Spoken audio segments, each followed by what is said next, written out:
It's DTS 183 and Bungie is back from their break looking towards 2018. All that and more coming up.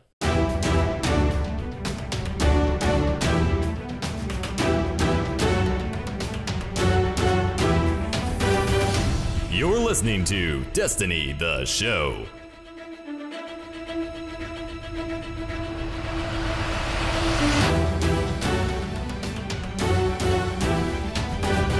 Welcome to Destiny, the show, the Destiny news podcast to keep you, the Guardian, ahead of the curve in the world of Destiny. I am BBKDRAGOON. I'm joined as always by my great co-host, Ditty. What is up, man? We're now cranking along into 2018. How's work going? How's life?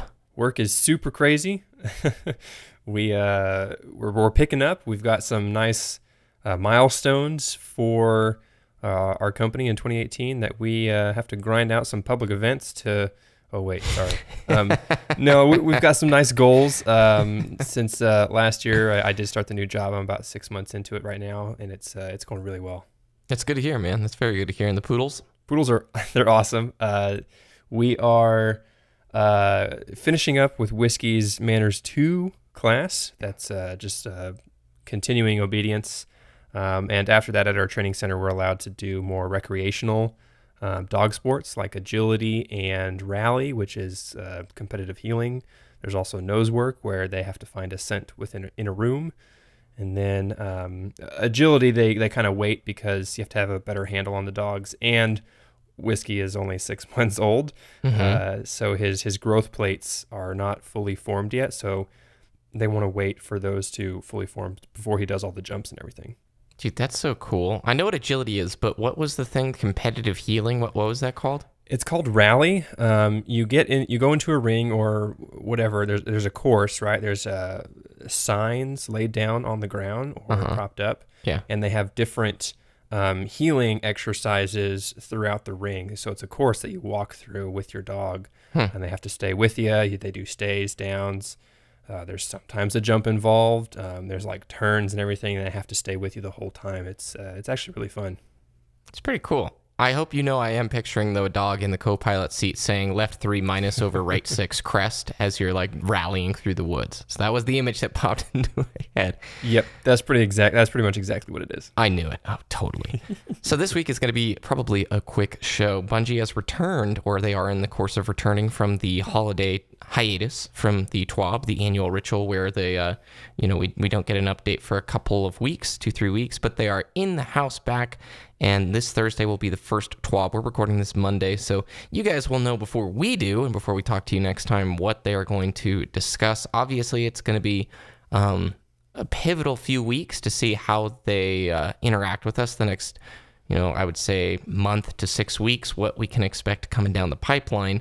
So we'll speculate a bit, Ditty, but cut us some slack, guys. It's been 3.5 weeks with no real news.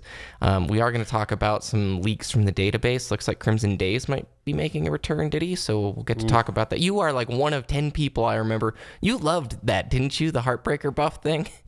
Dude, the original Crimson Days in Destiny 1 a couple years ago, not last year, the year before that, Crimson Doubles was my jam, and 8-Bit Nacho, we wrecked faces, and it was a lot of fun. Okay, well, cool. We'll have to explain for those who weren't around, because I think it only made a singular appearance. We get to recap what it was and talk about what's coming back with it. So, let's hop into the news.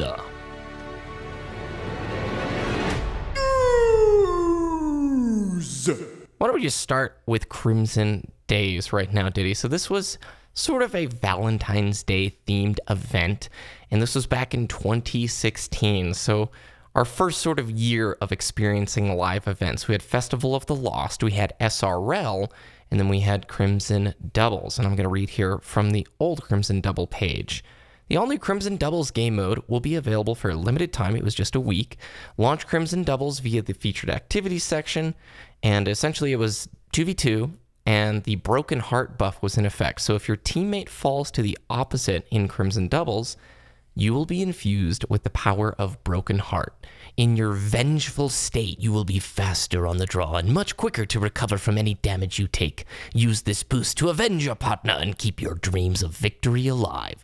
The Broken Heart buff will last until you revive your fallen comrade, until the round ends, or until you fall in combat yourself.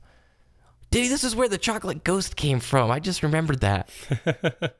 Yeah, it is. And man, that Crimson Doubles playlist was probably my favorite playlist ever in Destiny PvP.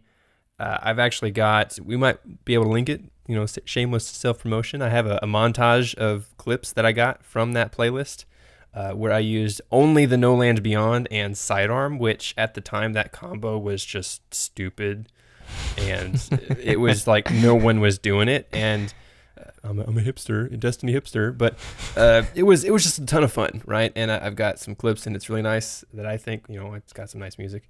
But it was just so much fun because the Crimson buff, oh my god, the Broken Heart buff was way overpowered, right? It just made you extremely difficult to kill, and it was just a ton of fun. Mm-hmm. And the lovely loot associated with it. They had the Crimson Connection, which are candies, and when you ate it, they share a Crimson Connection with all other members of the fire team, boosting your experience gain on all equipped weapons for 30 minutes. Back then, you had to level your weapons up. Motes of Light, got to remember those. That was kind of fun when you get the new gear and you just went, no, I'm not even going to bother. I'm just going to burn through all these motes. Chocolate Ghost, 2 new shaders, a little emblem, and then there was a sparkly, like, candy pink and red ghost. Okay, so the reason we're talking about all this, I almost forgot. In the database, we have 4 new exotic ornaments that have been data mined, that have been added to the old backend API, and they have the same logo of Crimson Days, the Crimson Days icon. On the upper left-hand corner of the gear, you can sort of see what era it belongs to, like right. TTK or Curse of Osiris, that kind of thing. So that emblem is sitting on the ornaments. Do you think it's returning, Ditty? Probably, right? It's probably going to happen, but it is... I'm very cautious about this. It's like I almost don't want it to happen because, with their reputation, Bungie's, track record right now with live events and the Eververse, if it's anything like the Dawning, it's not going to be great. Community will riot more than they already have. I'm just thinking about the timing. So Season 3 is going to go live beginning of March, right? Yeah, supposedly. Yep. Well, Crimson Days is pretty tightly associated with kind of a Valentine's Day themed event, which is February. So I don't know if it will be an event that takes place outside of a Season 3 kind of transfer. The timing just seems a little off to me. Yeah, it is interesting on the timing. It's almost...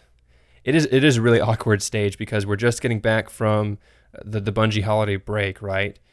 What type of update could they do between now and Season 3 and the next DLC that would, give us a quote-unquote fresh new content for Destiny 2 to make us, continue to play? And Crimson Days kind of fills that role naturally, but is it going to be enough? Who knows? Maybe it will arrive before Season 3, because if that Gods of Mars leak that we talked about last week, the timing of it, if it's legit, and by the way, that leak, a ton of people are like, yeah, it's been debunked. It was totally photoshopped. Yeah, well, we know a second DLC is coming sometime in the spring. So that was the point of our discussion, wasn't on the validity of each of those features. But what I'm saying is maybe you have Crimson Days going live February with Season 3 and then the second expansion coming the following month in March or in April. I mean, if they didn't want to tie it to Valentine's, then they could do a late February launch for Crimson Days, and then the next week is Season 3 launch, which would be the first week of March, and then the week after Season 3 launches is the DLC 2. That would be 3 weeks of, rollouts of updates. Yeah, I could maybe see that. I want to pivot here then to Cosmo returning to Bungie, but we want to offer him a huge congratulation because why, Ditty? He's a baby daddy. That's right. He has a new baby girl. He's been out of the office getting to play dad for a while. I think this is probably his first child, so huge congratulations out to you, Cosmo. I hope it was a awesome few weeks with your family and that, fatherhood is good. We hope you get some sleep soon. Yeah, that's what needed to be said. Well, they probably, I don't know with newborns, but when is like the you don't get sleep period? Is that like all of the first year and a half, or? I'm not the person to ask. I'm not a father myself. You have fuzzy children. You have I've got fuzzy kids. children, and they can walk at like 2 weeks, so I cannot complain. Yeah, DMG04, thanks for holding down the fort in the interim. And so referring back to Deej's tweets earlier this week, I think it was on January 3rd, Deej tweeted, had my first of many meetings in 2018 with Christopher Barrett today to talk about how we'll follow up on these promises. That conversation will continue next week once my community partners are back in the saddle, and will include all of you soon after. Onward. So when he says the conversation will continue next week when the community partners get back, I think he's referring to Cosmo getting back. And then he said it will include all of you soon after. This Thursday, I do not expect to hear concrete details. I expect to hear... No. I just got back to the office. I'm catching up with your feedback, guys. Next week, we'll have some concrete things. So yeah, which is super disappointing. I mean, first communication back after all of this, I really think that they need some concrete details, right? They need to present, this is what we're doing. This is the game plan, right? I don't care if they change their mind a week later. I want to hear a game plan because it's time to go. We're waiting. Let's do this thing. Yeah. Before I forget, Ditty, you and I had a conversation in the pre-show. I'm throwing it back to Crimson Days because we didn't even discuss the possibility of 2v2 would work in Destiny 2. I only think 2 maps could work with 2v2. Endless Vale and the Dead Cliffs. That's all I wanted to say on Crimson Days. So now let's get back to what you were saying. Well, one thing's for certain, Ditty, I do not envy the position of a community manager right now. I don't know what you can do between now and Expansion 2 that's going to appease the community. Maybe just how do you eat an elephant? It's one bite at a time. So let's just start with what you can knock out and what you can't knock out. Be like, hey, this is one of those things that's going to take us 6 months or so, to totally overhaul Endgame. Yeah, and it's all about the way it's communicated, right? Yeah. Let's think back to the State of Destiny 2 post and the fact that they said that they're going to commit to better communication. That starts now. This week, the TWAB needs to have clear communication about, hey, this is what we want to do, this is what we can't do, or this is what we're not doing until later, and why. Yeah. They can't just sweep things under the rug and be vague, like, hey, we're listening to your feedback, we're going to sit down with some developers, and we got some meetings next week to talk about these things, and we'll get you an update later. That's not going to be good enough, in my opinion.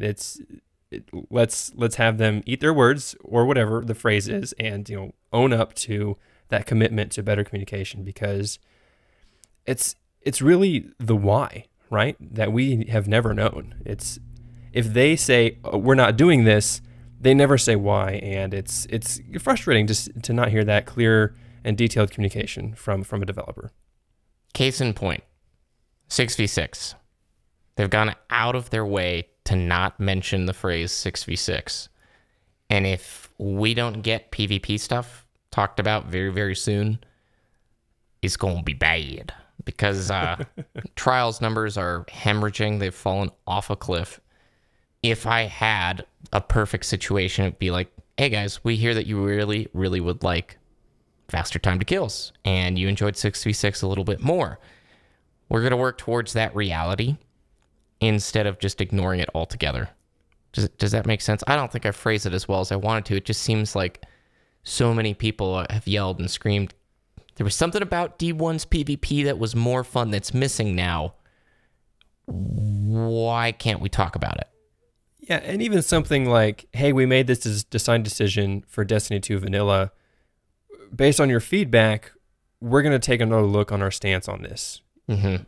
An example would be, just hypothetical, the 4v4 decision, right? They've explained why they went 4v4, but they never, why can't we also have 6v6 as well? I would say they can address that issue directly, right? This is no time for hinting right now. We need just direct communication, and I don't know. I don't think we should set our expectations that high this week, but unfortunately, and next week we'll hopefully have some details from the developers. Yeah. Well, you mentioned something to me in the pre-show that I thought was pretty spot on. We've sort of shifted the conversation away of, can they fix this feature? Can they fix that feature? And now it's more on, are they even capable of fixing it? It was a statement like that, right? Yeah, so my main point was, it's based on your video that you released earlier this week, that when the game gets to a point where the community stops making suggestions as to how they can fix things, and they start to question, can the developer, or is the developer capable of fixing it? That is a very important change in the community's perception of a product, right? It doubts the people maintaining the product, right? It doesn't doubt the product itself, like, oh, they can do better, right? We've seen them do better before. Last 4 months, we have not seen them do better or improve on their product that they released in September. And it's starting, to seriously, doubt. The community is starting to seriously doubt the capabilities of the people maintaining this product. And it's a scary turn to make in the life cycle of that product. Yeah. I mean, 4.5 months, 5 months after it launches, and all the headlines are negative. It's not a good state. Something drastic needs to happen. And it's not like we're rooting against them at every corner. We would really like to see them succeed. We would really like to see Destiny succeed. For 3.5 years, there's this world that has immense potential. I bet you, if you polled like every listener of DTS, it'd be like a 99%. Do you think Destiny has potential? And I bet it would be like unanimous. Yeah, this world has so much potential. There's so much cool and unique about it. One of the things that I did this week for the first time since August and September, I played Destiny 1. I booted up the old Xbox and hopped on my Destiny 1 characters and just played some strikes. And if you guys still have Destiny 1, I really, really, really encourage you, like little DTS homework, go play some of it. I had a phenomenal time just playing some heroic strikes, and their strike scoring, and your abilities are coming up, and your supers feel tuned really nicely. I've got bounties popping. I then am receiving post-match rewards. There's a skeleton key, so I'm going to open that chest at the end for the strike-specific loot. And what's that? A record book node pops at the same time. It was a nice, clear picture that D1 definitely improved over its 3-year lifespan. Definitely. Destiny 2 could do it. My faith is not in that place, though. The Division did it. So maybe there is definitely hope, but go check out D1 again, man. And it's a good reminder of like, yeah, there really was something quite special here. So there's my 2 cents on it. I hear that. I mean, I myself have not gone back to Destiny 1 yet, just because I've been playing other games.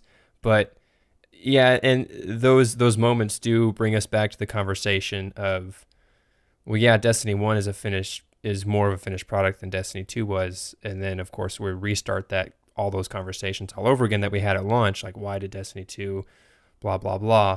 And it's just, it's just the state we have right now. Progress needs to be made. We can't keep going backwards, and we can't keep doing the same thing because it's obviously just not working. Yeah. So, interesting turn of events. Jason Schreier was on the Destiny Tracker podcast. Shout outs. Awesome group of folks over there, Destiny Tracker. And Jason Schreier, who we've talked about a bunch on the show over the last, 3 years, his sort of inside sources at Bungie have given him kind of scoops before they were known. And for the most part, his track record has been ridiculously accurate. Talking about the reboot of Destiny 1. Well, he was talking, once again, about the reboot of Destiny 2, kind of bringing it more to the limelight. I had forgotten about this, but we talked about it on a show almost 2 years ago. There was a rumor that Destiny 2 was rebooted midway through development. They basically swapped the main leadership staff up, giving Luke Smith kind of the reins of Destiny 2. And again, this was, I think, before we even knew about Rise of Iron. So it would have been about 2 years ago. Mm-hmm. That came back into sort of the limelight because of what Jason Schreier said on the Destiny Tracker podcast. We'll link that on our website, destinytheshow.com, for you to take a listen to. But it does sound like halfway through the development for Destiny 2, according to Schreier, Bungie had to reboot the whole thing. It wasn't going the direction that they wanted to. Deja Vu reminds us a lot of Destiny 1, but he commented about the original vision potentially including most of the content from Destiny 1. And all of a sudden, when you think about that reboot, and you're like, okay, why did they get rid of all this old content, and why do we lose our weapons? Why do we have all this big thematics of the tower getting destroyed? And you're like, oh, this makes a lot of sense if it were true. And I point this out, Ditty, for the concept of what if they were to bring back a lot of the old locations, nodes, and activities in Destiny 2? That's not necessarily the solution that the game needs, but it would be kind of a, I thought it was a total pipe dream, and now it maybe seems like it isn't. I mean, it's still probably pretty far-fetched, but what do you think? I mean, I think that would be a really great idea. How they approach it would make or break Bungie as a company for me, in my opinion. I think if they did that, they cannot sell it to us. It would have to be free. They could not sell it as an expansion or an update or a DLC or whatever. That would be just absolutely ridiculous, because they're giving back content again at a price point that would be a very poor decision, in my opinion. Do you think they need to put development, or not development, but put their expansion sale windows on hold while they try and earn player sentiment back? I'm talking more delays, I know, but instead of what we probably assume is going to happen, March we get expansion 2, and then this September we're going to get some kind of Taken King-like thing. Why? Because Destiny 2's cycle looks almost identical to Destiny 1 so far.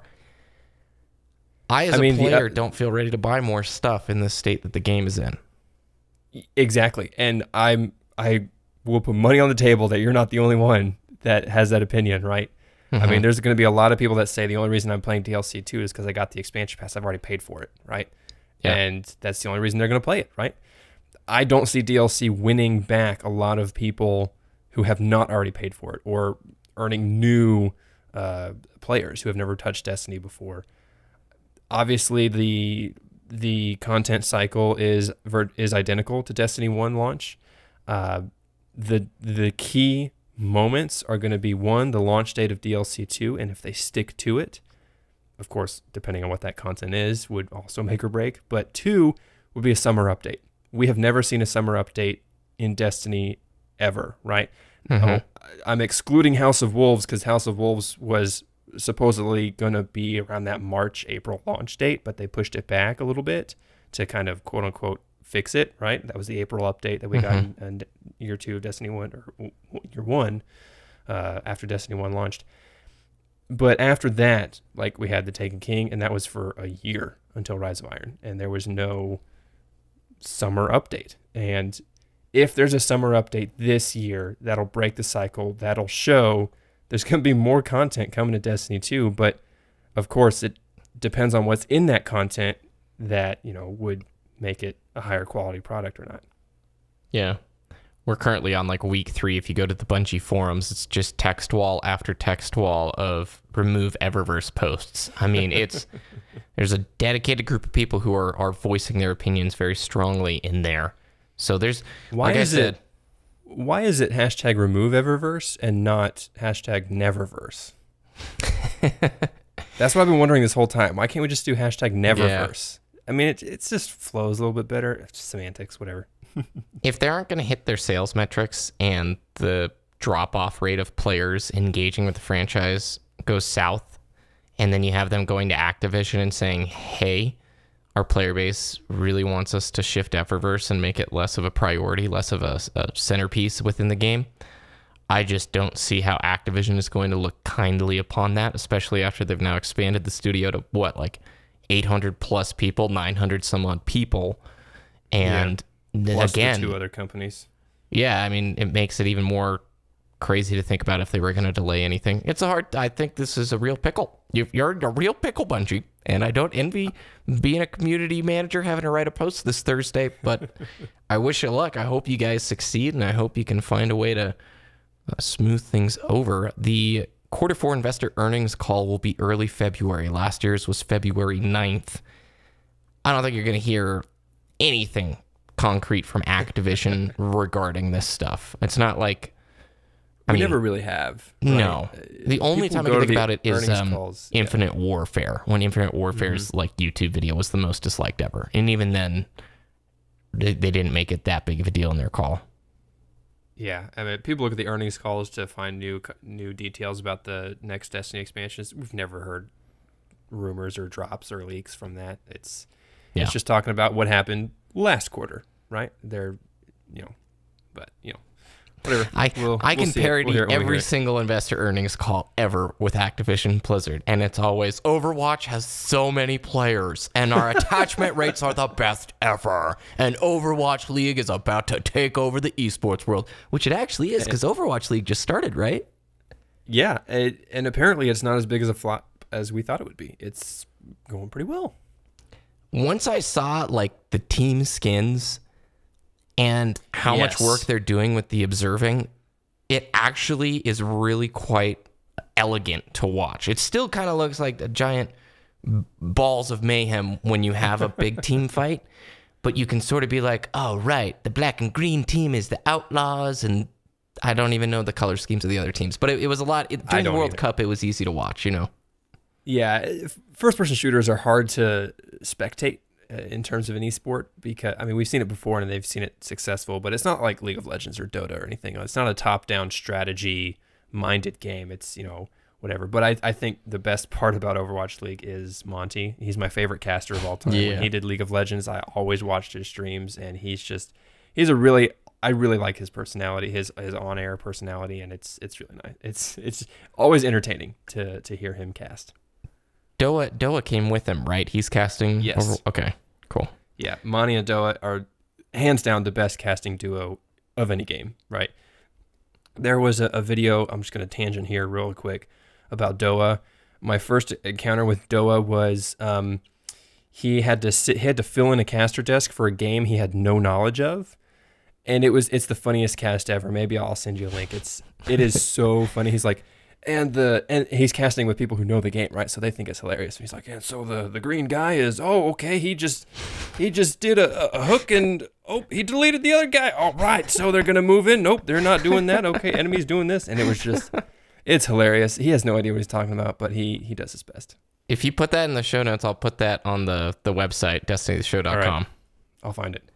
Feeling old, man. I saw Monty and Doa back when they were casting StarCraft 2 for OGN in Korea. This is like now 6.5, 7 years ago. All right, man. Where can people find your content? Twitter.com/Ditty, DTS, DITTY, DTS, and YouTube.com/Wooshness, WOOOSHNESS. All the links and more from today at DestinyTheShow.com. Please follow us on Twitter at DestinyTheShow for the latest updates. And when our new shows go live, we tweet it out.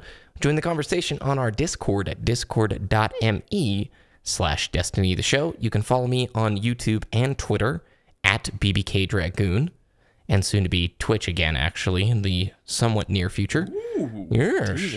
So thanks for listening, everybody. Enjoy that post this Thursday, and I'm looking forward to talking about it with you and Ditty next week.